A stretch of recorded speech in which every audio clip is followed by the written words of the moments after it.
Welcome back to another technical deep dive here in the debug zone. Today we're tackling a big question and breaking it down with insights from other users.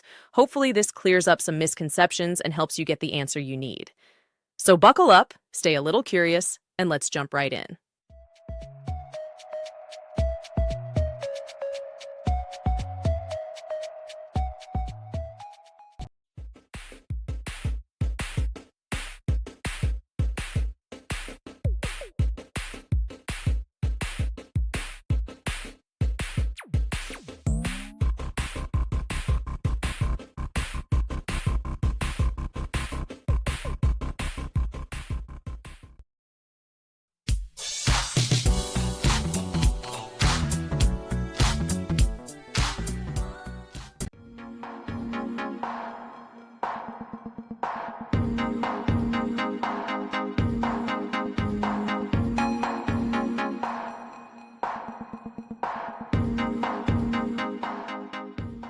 And that's a wrap.